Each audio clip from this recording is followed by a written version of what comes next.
welcome back to my channel. I am here with special guest, Miss Cece. Hi. Cece is from the Big Girl blog.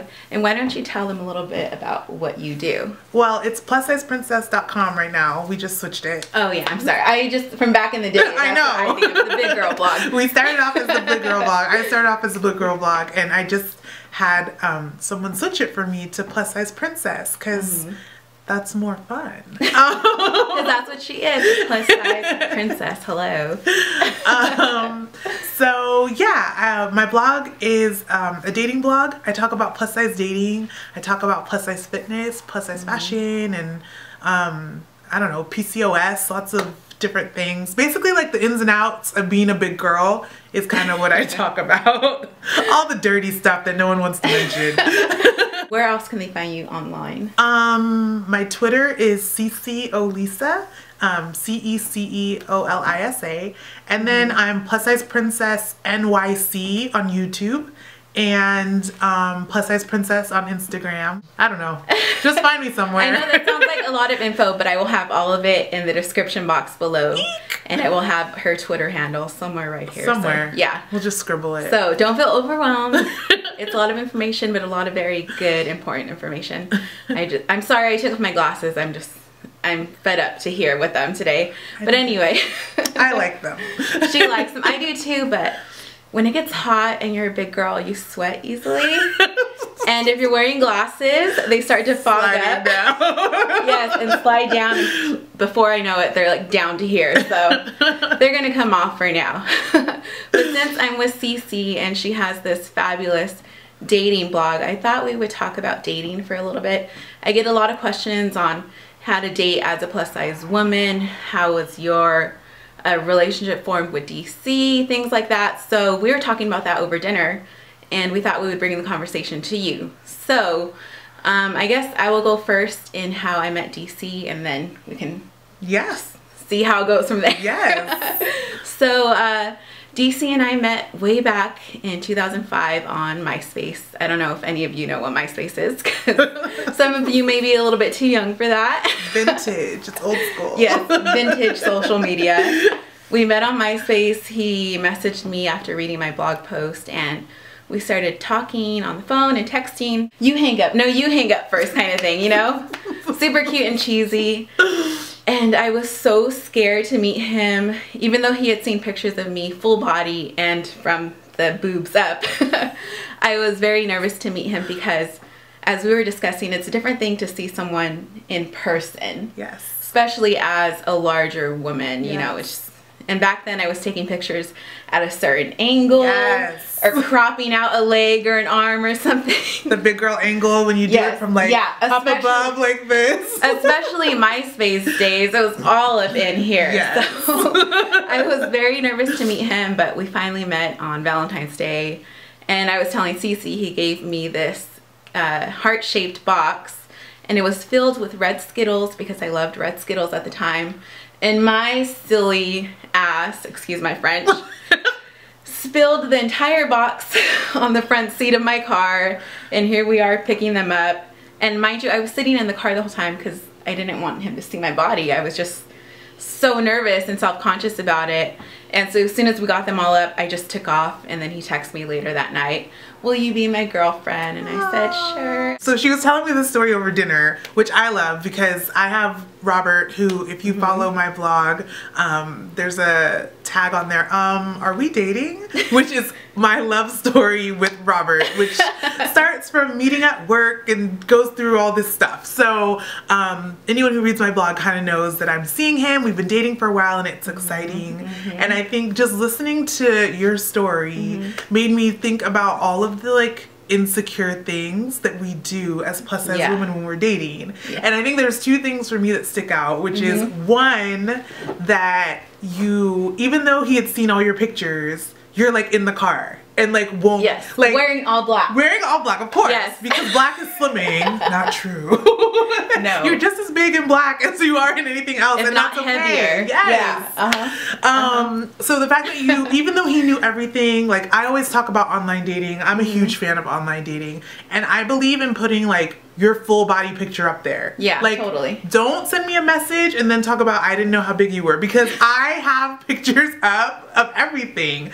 But even though I might be confident enough to put the picture up, like when I meet a guy, I'm always like, oh my gosh, like that body image moment happens. And like, I feel no matter who you are. No matter who you are. Yeah. Even though you're like, you curled your hair, you did it, you know you look great. But that moment when he sees you for the first time, for a plus size girl, you're all of those awkward moments that you've ever had about your body, like they come back right there. Yeah, no matter how confident you have become, no matter how much you've owned and loved and accepted yourself, all those moments just come rushing into one big ball of energy, and you feel a mess and not in control of yourself anymore, and nervous and insecure. Yes. And it's a horrible feeling. And I feel like for me, like I was tweeting with someone the other day, and I said every time I've ever like taken a step outside my comfort zone, I've never regretted it. And even when it comes down to like body image stuff, like anytime that I've been like, you know what, like I'm having that awkward moment, my stomach is tight, like I feel so nervous, but like you stepped out of the car, and like look at you now, you're all in love and stuff, you have a ring. Not an engagement ring, but a ring. You got a gorgeous ring. Like what if you had never taken that leap? Like so I just feel like it's easy to see bloggers, like most of the bloggers are in relationships, and I think that sometimes people don't realize like we're just regular plus size girls just like everybody else. So if you're in a relationship, if I'm in a relationship, like any plus size girl, like there are men out there who will properly like date you, that won't come at you on some like I only want to hit you up at night so that I can sleep with you and then I'm never gonna see you in the day, like all those things which have happened to all of us, or people have tried to do different things, but like if you kind of hold yourself to a higher standard, then which maybe is something that I was just kind of thinking, oh, that's what we need to talk about, because before DC, I was in this really, well, yeah, it was a bad relationship. Who am I kidding? And it was bad because I settled for nothing, pretty much. You know, I had this idea that because I am fat, I will never find a man who loves me, so I need to stick with this guy no matter how much he talked to me badly or cheated on me. I was like, you know, this is the guy I need to be with because I'm not gonna find anybody else. So therefore, whatever standards I thought I would have became non-existent because I thought I'm not worthy and I'm scared I'm gonna be alone. So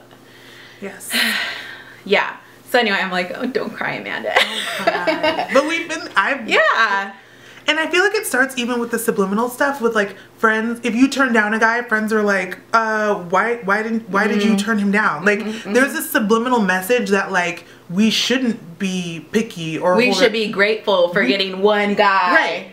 I've been in so many situations when like the crusty guy in the corner with like a tooth missing is like trying to holler, and my friends are like, go get it, girl. And I'm like, would you date him?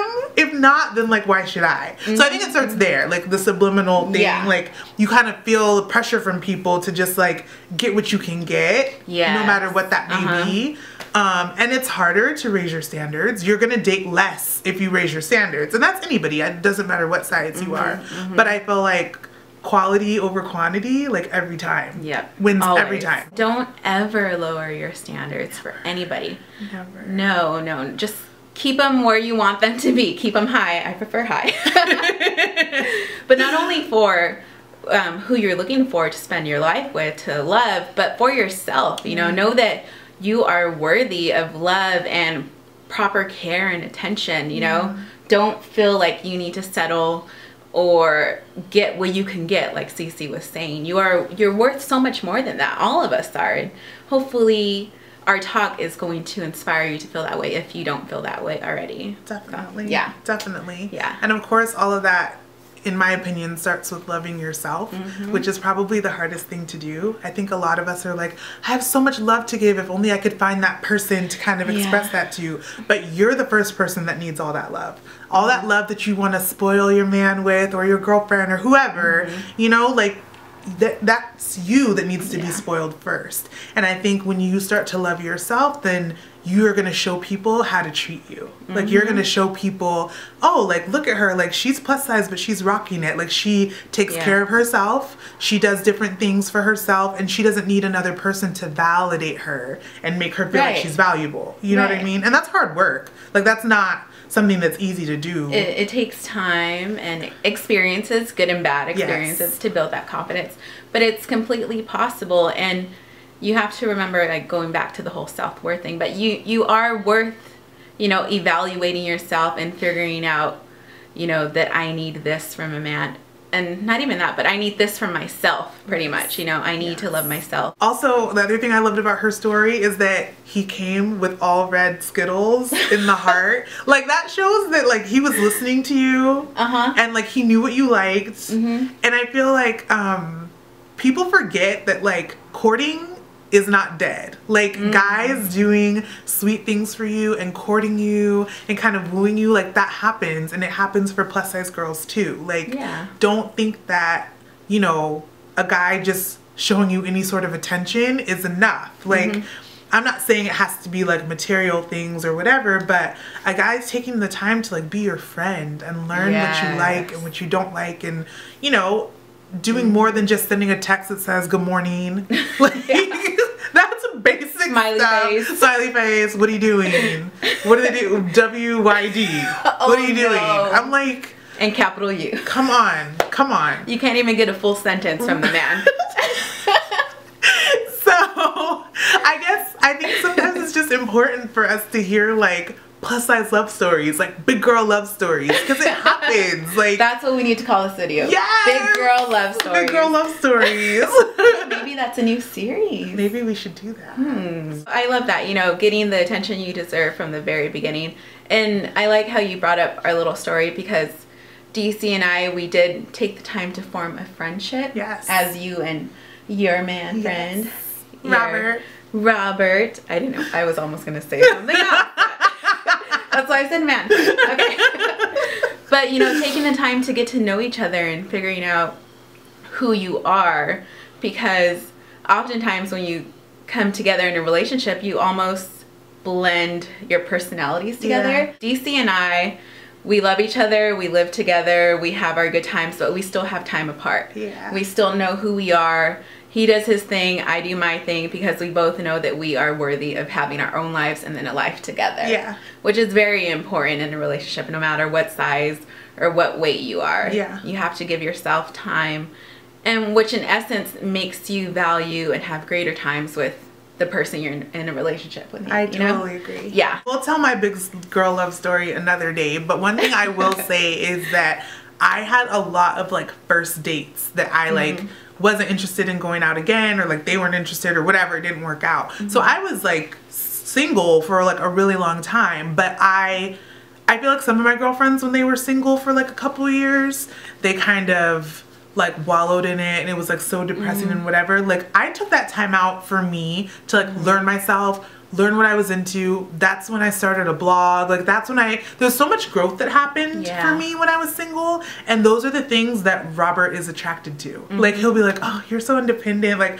he'll be, like, singing Miss Independent to me, and I'm just like, you're such a weirdo. But those are the things, the more, like, that whole self-love, self-confidence, that self-assurance, when you're single, that's the best time to cultivate that. And it's hard because, like, you always want what you can't have. You know what I mean? But once you get into a relationship, get engaged, get babies, and married, and all that stuff, you're not going to have time to be like, let me reflect. Like, that's not be me. That's not going to happen. Yeah. So, like, make sure you use your single time to your advantage, because it's, you know, it's exciting new stuff that comes, but you'll never get that time again, God willing. And I like how you pointed out, because that's when you learn who you are. Because that's all you have is yourself, aside from friends and family. But that's the time you get to learn who you are and what you want. And then you carry that into a relationship, which only makes the relationship better. And then when you guys are having your solo time, like, you don't feel, like, lost. Like, you're good. You're here making videos with your blogger friends. Thank you. You're living your life. as he is, as Robert is, and then you have one happy life together. So don't ever lose yourself. Don't ever, you know, going back to what you first said, don't ever settle. Just be you and love yourself, and then everything else just kind of falls into place. Absolutely. Yeah, so hopefully we kind of made sense of this whole thing. It was basically a stream of consciousness that was occurring. Girl talk. Oh, and by the way, can we take a second to acknowledge Cece's look? We went to Wet Seal Plus today and homegirl went crazy. I went nuts. I did not know this thing existed. I'm like, I got my life today. She's definitely going to have a video about that on her channel. Yeah. She did a little inside the dressing room video, so you guys will have to check that out. I will put a link to that somewhere over here or down below in the description box. Thanks for being with us, Cece. Thank you for having me. Okay, I will see you guys later. Check out Cece, and until next time, stay fashionable. Bye.